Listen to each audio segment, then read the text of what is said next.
Hey guys, welcome back to ArtosisCasts. This is going to be day 2 of checking out ForGG's Terran vs. Protoss. We have ForGG here in the top right of Polypoid, and his opponent in the top left is Mepo from the Net clan. Net is a very strong clan at the moment. I've casted several games of theirs. Mepo is quite strong. He has a lot of 2400 accounts right now. That doesn't mean that he's necessarily exactly a 2400 player. Like I've mentioned a couple times, the ladder is in kind of a funny state where there's a lot of like pros hitting MMR decay and stuff. Like a lot of top pros are playing on 2300 accounts. So it's hard to say because I'm not exactly sure who Mepo is, but he is very strong. I've seen some of his games. I played against him as well, and yeah, he's definitely a strong Protoss player. So yeah, we'll see how ForGG does here.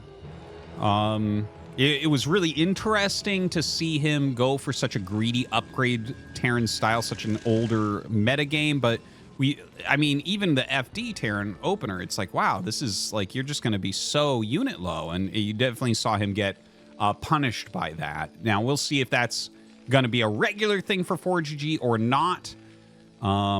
Yeah, it's really hard to say. Now, where his barracks is going down, it looks like he'll probably go gasless expansion, but it's not 100%. We'll see.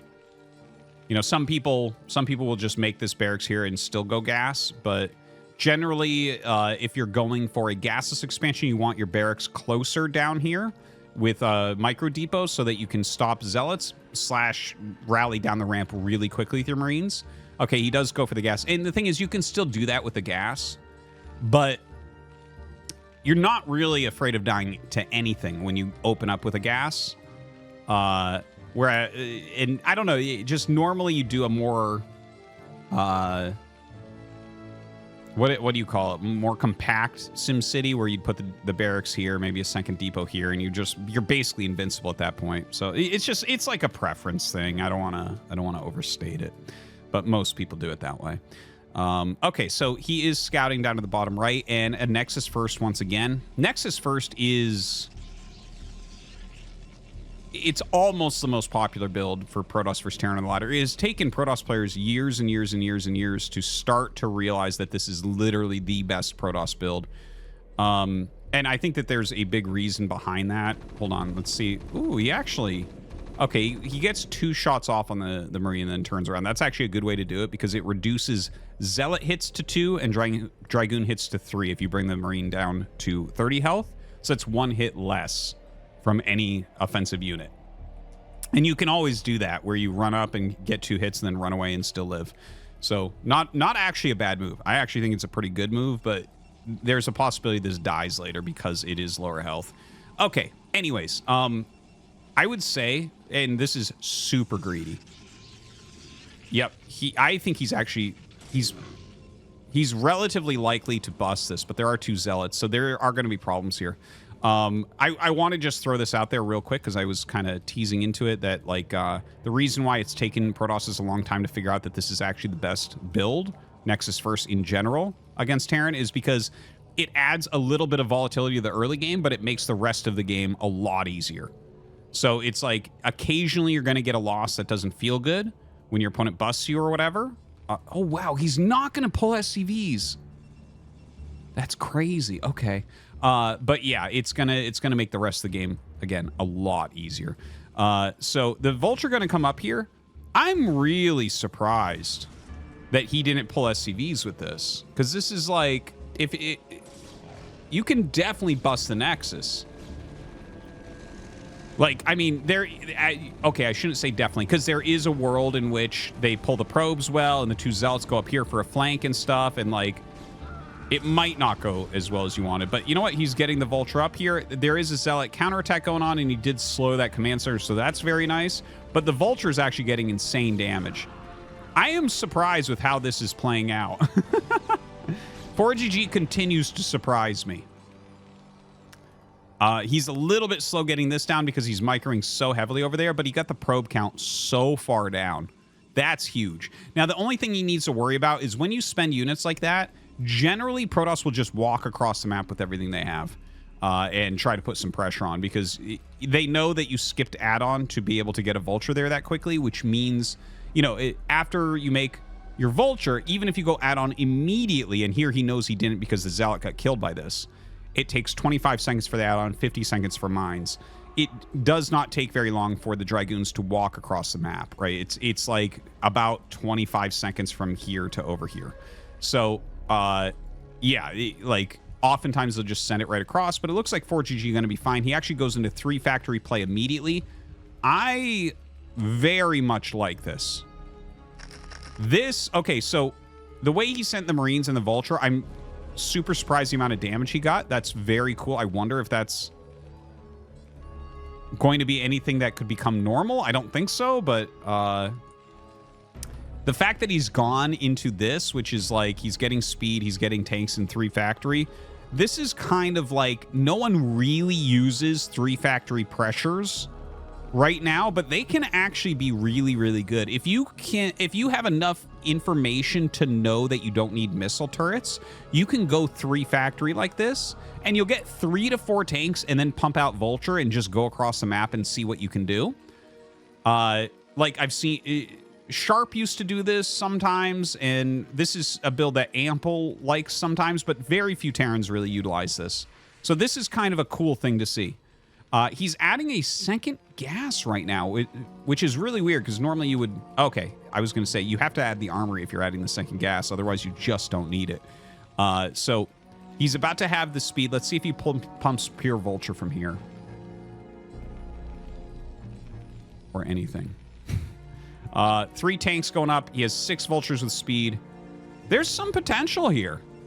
Look at this. Like, Disco, or not Disco, Mepo is trying to kind of block everything. This is like anti-drop. This is zoning for keeping mines out of here. This is just at the front. And in fact, he runs up. Ooh, it may be a little bit too aggressive on that. I would rather see him just lay some mines. But you know what? He picks off like that pylon that he had already damaged quite a bit. Dude, this is... He's up 7 workers as well. This is kind of crazy. Okay, he gets the observatory, but drops a Zealot behind the tank. So it looks like it's very likely he'll lose all of these units. He gets a mine off there, not too bad. Oh, that was a good mine as well. You know what? That was a good attack. That was straight up good. Meepo's like pretty all in here. He's got 5 gates Robo Citadel. 29 probes only. That's a garbage position. You don't even want to make a 3rd Nexus here. You probably want to go all in from here. ForGG is looking fantastic. Now, the one thing I would say is he needs an engineering bay very, very badly at this point. He's already seen the shuttle. You could try to defend everything with Goliaths, which I think is probably what he's going to do. Yeah, he's getting Goliath range, so it seems like that's what he's going to do, but like... I don't know. When you start to get ahead like this, it's really good to add turrets. Okay, adds another add-on. We're seeing a supply block here. Okay, so he gets a pretty massive supply block at 60, honestly. He's got 1 tank, couple Goliaths, few Vultures running back. This is... it's a little bit nerve-wracking. And he's going starport again, so it looks like 3 add-on. Holy... Like, add-on and depot take the same amount of time, so if you... are supply blocked, you can just make add-ons as soon as you start the depots and you'll be fine. Not that you really need them. Like, this doesn't even look real. 3 factory add-on. It's like, oh, what is this, a TVT? But yeah, okay, this is obviously a problem. He's got only 1 siege tank, so that supply block, really, really an issue. Okay, he just GG's. Okay, and he was already making a 3rd command center on location. Okay. Hold on. We need to unpack this game. The Vulture he got in was kind of insane.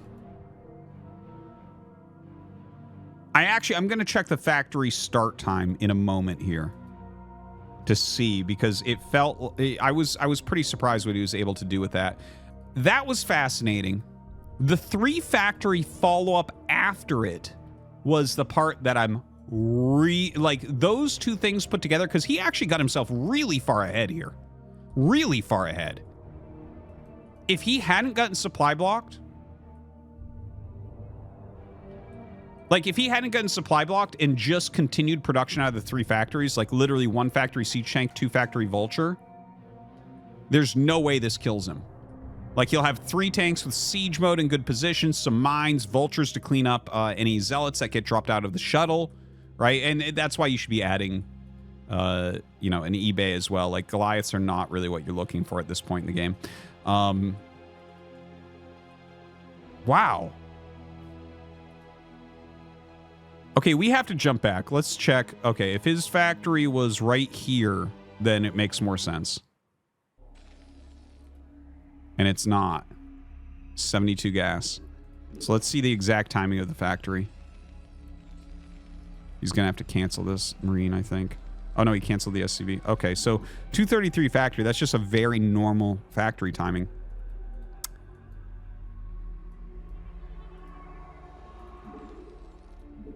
Okay, so let's go up to the actual push. So 5 Marines plus Vulture push with 3 depot into the command center. Second Vulture comes out. Dragoon is out.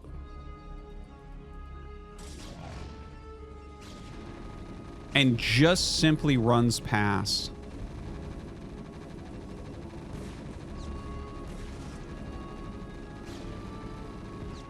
I wonder if he should have let the Marines continue to attack this and sent the Dragoon up to get the Vulture. I'm gonna have to try this myself because this doesn't look quite right. The thing is, I know already that this Protoss is quite strong. Like, ForGG should have won this game. You know, the thing is, yeah, his opponent won. It was really due to the supply block. But look at this, right? So he had the Vulture in here. So running the Vulture past while the Marines were attacking up here, he was able to see, it's like, okay, you have 2 gate, really nothing else. I've caused some lost mining time. I got some probe kills. And so he can add the 3 factories because he has all this information instead of the eBay. Because, like, even if as soon as the Vulture dies, you start a Citadel, you're actually going to be okay doing this. You're going to have mines out. Like, you're going to, if your opponent's spending that much money on, like, DTs and stuff, you're not that scared. If he starts a Robo, it's still long enough to Reaver that the Reaver will have to play defense first against the incoming attack. This was actually such a good follow-up to that. I am enamored. I think we're going to have to do another ForGG TVP. Forgive me if you're getting sick of 4GG games. It would be understandable. But he's playing so differently. And the thing is, it's not great success, but there are ideas in here that are so fascinating. I'm absolutely loving it. This is, I'm getting tears in my eyes right now thinking about this. Like this.